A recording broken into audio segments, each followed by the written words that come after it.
Hello दोस्तों, आज हम एक्सप्लेन करने वाले हैं एनिमल मूवी को। वीडियो शुरू करने से पहले मैं आपको ये बता दूं कि इस मूवी के पोस्ट क्रेडिट सीन में हमें एक ट्विस्ट देखने को मिलेगा, तो उसे देखने के लिए वीडियो को एंड तक देखिएगा। तो कहानी शुरू होती है और हम विजय को देखते हैं, जो कि आज ही अमेरिका से लौटा है, क्योंकि अगले दिन उसके पिता यानी बलबीर सिंह का जन्मदिन है, तो इसीलिए वो यहाँ पर आया है। यहाँ पर आने के बाद उसकी मुलाकात होती है उसकी बचपन की प्यार गीतांजलि से, जबकि गीतांजलि इसको भाई पुकारती थी। यहाँ पर विजय को पता चलता है कि जल्द ही गीतांजलि की शादी होने वाली है, तो यहाँ पर विजय गीतांजलि की माइंड वॉश करने के लिए कहता है कि तुम इस लोलू से शादी करोगी, जबकि पुराने जमाने में लड़कियां अल्फा मेल से शादी करती थी। ये सुनकर गीतांजलि भी सोच में पड़ जाती है। दरअसल विजय गीतांजलि से शादी करना चाहता है और ये बात वो गीतांजलि के भाई को भी बता चुका है। फिर अगले दिन हम बलबीर सिंह को देखते हैं, जिनका आज जन्मदिन है, और बलबीर सिंह आज पूरे 60 साल का होने वाले है। यहाँ पर हम रणविजय के पूरे फैमिली मेंबर को देख पाते हैं, जिनमें से उसके माता पिता के अलावा 2 बहनें हैं, जिनका नाम प्रीत और रीत है। यहाँ पर हम उसकी बड़ी बहन रीत के हस्बैंड वरुण को देखते हैं, जो कि विजय के जीजा जी भी है। लेकिन इन दोनों के बीच आपस में बिल्कुल भी नहीं बनती है। यहाँ पर सभी लोग बलबीर के बर्थडे के लिए कुछ न कुछ गिफ्ट लेकर आए थे, लेकिन विजय उनके लिए कुछ भी नहीं लाया था। लेकिन वो अपनी बाल कटाकर आया था, क्योंकि उसके पापा को छोटे बाल वाले लड़के पसंद है। लेकिन तभी पापा कहते हैं कि तुम बड़े बालों में भी हीरो जैसा लगते हैं। तो विजय भी कहता है कि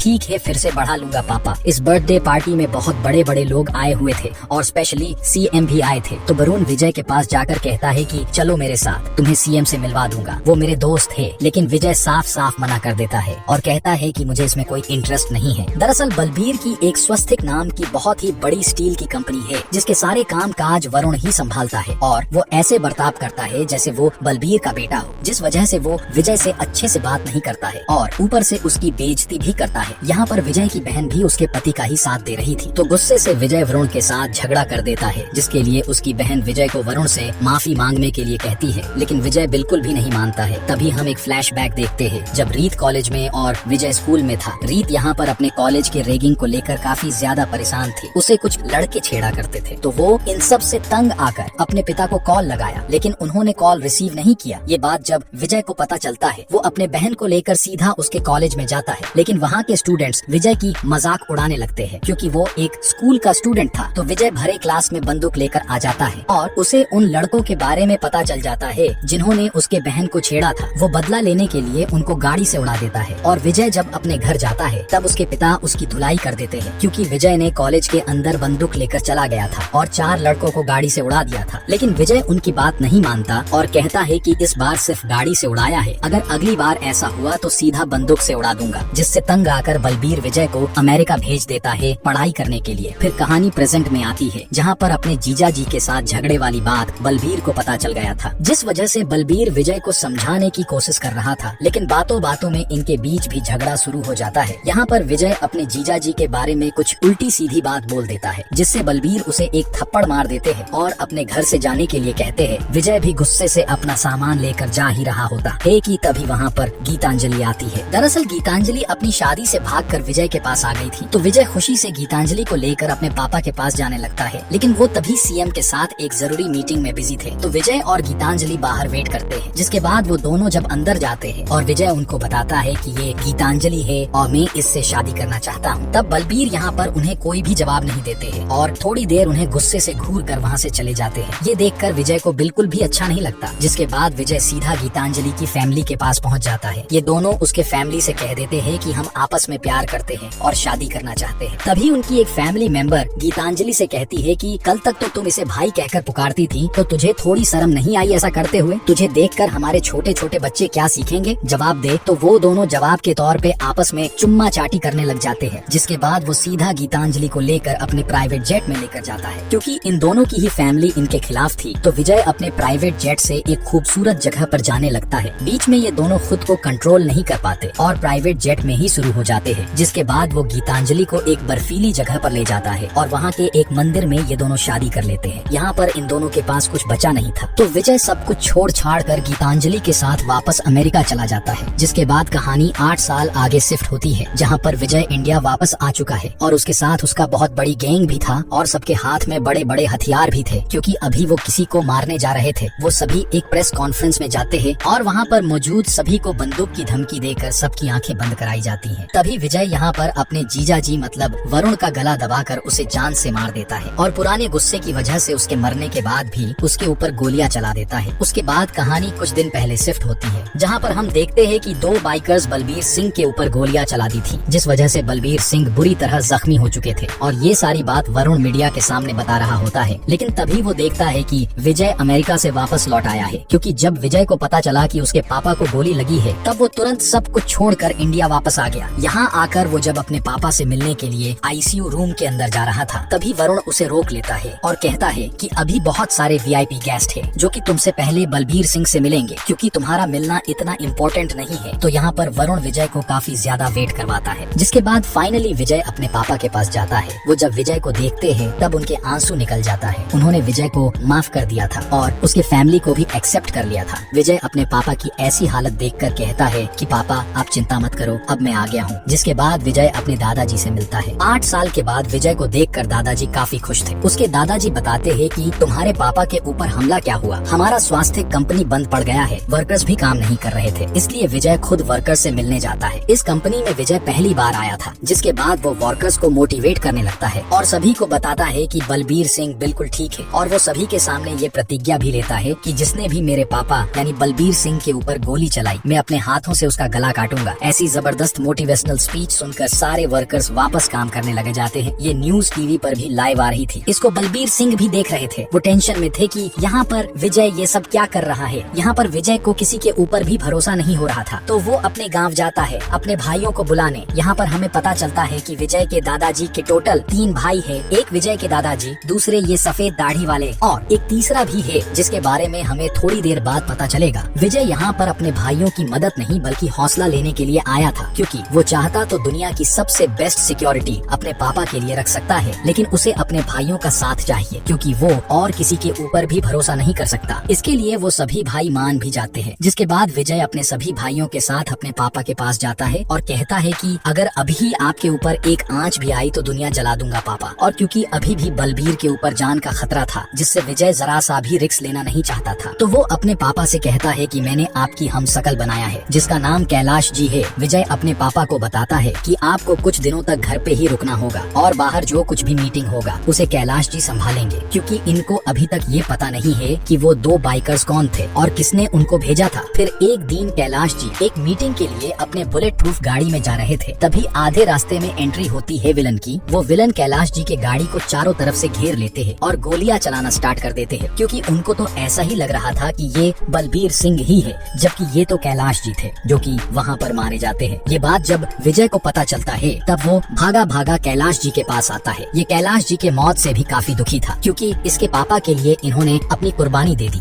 इसके बाद चारों तरफ ये खबर फैल जाता है कि बलबीर सिंह मारे जा चुके हैं। यहाँ पर विजय का प्लान सक्सेस हो गया था, क्योंकि अगर कैलाश जी के बदले बलबीर सिंह होते तो अब तक वो मर गए होते। तब सभी लोग कैलाश जी के फ्यूनरल पर इकट्ठे हुए थे। तभी यहाँ पर सभी के सामने रियल बलबीर सिंह आते हैं, जिसे देखकर सभी लोग काफी हैरान हो जाते हैं। और यहीं पर हम वरुण को भी देख पाते हैं, जो कि उसी विलन से फोन पर बात कर रहा था जिसने कैलाश जी को मारा था। और तभी हमें पता चलता है कि वरुण का फोन टैप हो चुका है और वो जो कुछ भी बात कर रहा है ये सारी बात विजय को सुनाई दे रही है। और इसी वजह से विजय ने वरुण को अगले ही दिन जान से मार दिया था। हालांकि वो इसे पहले से ही पसंद नहीं था, और ये मारने वाली बात उसने अपनी बहन को भी बता दी थी कि उसने उसके पति को गला घोंट कर मार दिया है। ये सुनकर वो काफी ज्यादा रोने लगती है। तब विजय उससे कहता है कि अगर मैंने तुझे वजह बता दिया तो तेरी आंखों से आंसू नहीं निकलेगा। तो यहाँ पर विजय ने रीत को सब कुछ सच सच बता दिया था। अब क्योंकि बलबीर समझकर कैलाश जी के ऊपर इतना भयानक हमला हुआ था, इसलिए विजय किसी तरह की भी रिस्क लेना नहीं चाहता है। इसलिए वो एक बड़े से गन के डीलर को अपने होटल बुला लेता है, जहाँ पर कि वो उससे बहुत सारी गन की खरीदी करने लगता है। और जब वो लोग खरीदी कर रहे होते हैं कि तभी अचानक से उनके होटल में बहुत सारे गुंडे घुस जाते हैं। वो गुंडे बहुत सारे थे, लेकिन विजय के भाई बहुत ही कम थे। इसके बावजूद वो उनके साथ हिम्मत के साथ लड़ाई करते हैं और सभी को मार गिराते हैं। तो एक ग्रुप को खत्म करने के बाद उनका सामना दूसरी ग्रुप से होता है, और उसको भी खत्म करने के बाद उन्हें पता चलता है कि पीछे के रास्ते से और 200 गुंडे आ रहे हैं। ये सुनने के बाद गन का डीलर उसे एक मशीन गन के बारे में बताता है। जब सभी लोग सामने आ चुके थे तो यहाँ पर विजय उस मशीन गन को शुरू करता है, और चालू करते ही वो उन सभी लोगों के ऊपर गोलियां चलाने लगता है और ढेर कर देता है। लेकिन इसी वजह से विजय को यहाँ पर 6 गोलियां अलग अलग जगह पर लग चुकी थी, जिस वजह से विजय बुरी तरह से जख्मी हो गया था और पूरे 15 दिनों के लिए कोमा में भी चला गया था। तो 15 दिनों के बाद जब विजय कोमा से उठता है तो उसे अपनी बॉडी की बहुत सारी प्रॉब्लम्स के बारे में पता चलता है। पहली प्रॉब्लम ये थी कि उसे कुछ भी सुनाई नहीं दे रहा था। उसका हार्ट पूरी तरह से कमजोर हो चुका था और ना तो वो किसी चीज को टेस्ट और ना ही किसी चीज को स्मेल कर पा रहा था। उसके बचने के चांसेस बहुत ही कम बचे थे। तो डॉक्टर्स ने जवाब दे दिया था कि विजय अब ज्यादा दिनों तक नहीं बच पाएगा। विजय की लंबी आयु के लिए सभी लोग हवन भी करते हैं। सभी लोग यही चाहते हैं कि विजय जल्द से जल्द ठीक हो जाए और विजय ठीक तभी हो पाएगा जब उसे हार्ट का डोनर मिल जाएगा। और उनकी फैमिली में पहली बार ऐसा हुआ था कि पूरा का पूरा परिवार पहली बार इकट्ठा हुआ था। तो सभी लोग चाहते हैं कि विजय जल्द से जल्द ठीक हो जाए। जिसके बाद एंट्री होती है फिल्म में नए विलन की, जिसका नाम है इसरार। इसरार बोल नहीं सकता है, मतलब कि वो गूंगा है और इसरार की 2 शादियां हो चुकी हैं और आज उसकी तीसरी शादी भी होने वाली है। तो जब उसकी शादी हो ही रही थी कि तभी एक आदमी इसरार को बताता है कि इंडिया में उसके भाई को मार दिया गया है। और ये सुनने के बाद तो जो खबर लेकर आया था वो उसे जान से मार देता है। दरअसल विजय ने जिस भी आदमी को मारा था वो इसरार का भाई है। अब आगे हम देखते हैं कि विजय को डोनर मिल चुका था। यहाँ पर हम जोया नाम की लड़की को देख पाते हैं और जो विजय को हार्ट मिला है वो दरअसल में जोया के बॉयफ्रेंड का है। तो जोया यहाँ पर विजय से मिलती है। वो काफी उदास लग रही थी और वो विजय से कहती है कि इस दिल का ख्याल रखना, लेकिन वो काफी उदास थी। इसलिए वो जोया से कहता है कि जब तक तुम्हारा दिल हल्का ना हो जाता है तब तक तुम यहीं पर रुको। तो विजय जोया को अपने दादाजी के घर पर ले जाता है। उसके साथ बहुत सारा टाइम बिताता है और बहुत एंजॉय करते हैं। ये मान लीजिए कि वो दोनों एक दूसरे से बहुत प्यार करने लगे थे और विजय का पागलपन वाला प्यार देखकर जोया यहाँ पर विजय को सब कुछ सच बता देती है। जोया कहती है कि जो हार्ट तुम्हारे दिल में धड़क रहा है वो मेरे बॉयफ्रेंड का नहीं है, दरअसल मुझे यहाँ पर भेजा गया है। वो बताती है कि इसरार ने मुझे यहाँ पर भेजा है तुम्हें प्यार में फंसाने के लिए और जब मौका मिलेगा तो वो लोग तुम्हें आसानी से मार देंगे। ये सुनने के बाद विजय उससे कहता है कि जब तुम पहले दिन यहाँ पर आई थी तभी मुझे मालूम चल गया था कि तुझे भेजा गया है, बस मुझे ये सारी चीजें जाननी थी। जिसके बाद विजय जब अपने दादाजी से इसरार के बारे में बात करता है तो वो उन्हें सब कुछ बता देते हैं। दादाजी उसे बताते हैं कि हम 3 भाइयों में वो सबसे बड़ा भाई था, लेकिन उसकी नीयत बहुत ही ज्यादा खराब थी। उसे चीजों को हड़पना आता था, इसी वजह से वो उल्टी सीधी गलतियां करता रहता था। इस वजह से हम सभी भाइयों ने मिलकर उसे देश से बाहर निकाल दिया था। वहाँ पर पहुँचने के बाद उसने 2-3 शादी कर ली क्योंकि वो थोड़ा ठरकी था और उसी का पोता इसरार है और बहुत सालों पहले वो इंडिया आया था अपना हक मांगने के लिए, लेकिन यहाँ पर उसे किसी भी तरह की हक नहीं दिया गया और उसे वापस स्कॉटलैंड भेज दिया गया, जिस वजह से उसका गुस्सा और भी ज्यादा बढ़ गया था और उसके बेटे ने हमसे बदला लेना शुरू कर दिया। इसी वजह से बलबीर पर हमला हो रहे हैं। अब ये सारी बातें हो जाने के बाद विजय गीतांजलि के पास जाता है। दरअसल आज करवा चौथ है और उसने करवा चौथ का व्रत भी रखा हुआ था। तो गीतांजलि जब विजय की आरती उतार रही होती है तब यहाँ पर विजय गीतांजलि को सब कुछ सच बता देता है। वो कहता है कि मैं जोया के साथ सोया हूँ और हमारे बीच में वो सब कुछ हो गया है। ये सुनने के बाद गीतांजलि को बहुत जोर का गुस्सा आ जाता है और वो यहाँ से विजय से दूर जाने लगती है। विजय यहाँ पर माफी मांगता है और कहता है कि हमारे बीच में ऐसा कुछ नहीं है, बस मैं उनकी प्लानिंग पता कर रहा था। लेकिन गीतांजलि उसकी एक नहीं सुनती है क्योंकि इसका कहना था कि उसके साथ सोकर क्या पता कर रहे थे, उसके बिना भी तो पता कर सकते थे। इस वजह से उन दोनों के बीच में झगड़ा शुरू हो जाता है। बातों ही बातों में गीतांजलि यहाँ पर विजय से कहती है कि मैं चाहती हूँ कि तुम्हारे पिता मर जाएं, क्योंकि अगर वो मर जाएंगे तो सब कुछ ठीक हो जाएगा। लेकिन ये सुनने के बाद तो विजय को गुस्सा आ जाता है और वो गीतांजलि के गले को पकड़ लेता है और कहता है कि अगर एक बार और बोला तो वो उसे गोली मार देगा। अब थोड़ी बात करने के बाद गीतांजलि यहाँ पर विजय से कहती है कि उसे डिवोर्स चाहिए, लेकिन विजय उससे कहता है कि वो उसे नहीं दे सकता है और बाहर जाकर वो उससे कहता है कि मैं उसे मारने जा रहा हूँ, पता नहीं वापस आऊंगा या नहीं, तो हो सके तो दोबारा शादी मत करना। ये सुनने के बाद गीतांजलि बहुत रोती है। तो विजय जो है वो अपने नए मिशन पर निकलता है। अपने भाइयों के साथ इसरार को मारने के लिए वो तुरंत ही स्कॉटलैंड पहुँच जाता है, जहाँ पर कि वो उसके घर में घुसते ही सभी लोगों को मार देता है। लेकिन मौका देखकर यहाँ पर इसरार जो है वो भाग जाता है और इसरार की पत्नियों के द्वारा मालूम चलता है कि इसरार देश छोड़कर जा रहा है अपने प्राइवेट जेट से। ये बात जब उनको मालूम चलती है तो विजय तुरंत ही वहाँ पर पहुँच जाता है, जहाँ पर वो अपने भाइयों से कह देता है कि कोई भी गोली नहीं चलाएगा, चाहे मैं मर भी जाऊंगा तब भी कोई गोली नहीं चलाएगा। जिसके बाद उन दोनों के बीच में 1-to-1 फाइट होती है। दोनों यहाँ पर 2 घंटे तक लड़ाई करते हैं। दोनों ही एक दूसरे को बुरी तरह से मार रहे थे। विजय के अंदर सिर्फ और सिर्फ अपने पिता को लेकर बदला दिखाई दे रहा था, जबकि इसरार बहुत ही क्रूर टाइप का आदमी है और वो लोगों को मारने से पहले बिल्कुल भी नहीं सोचता है। इसलिए वो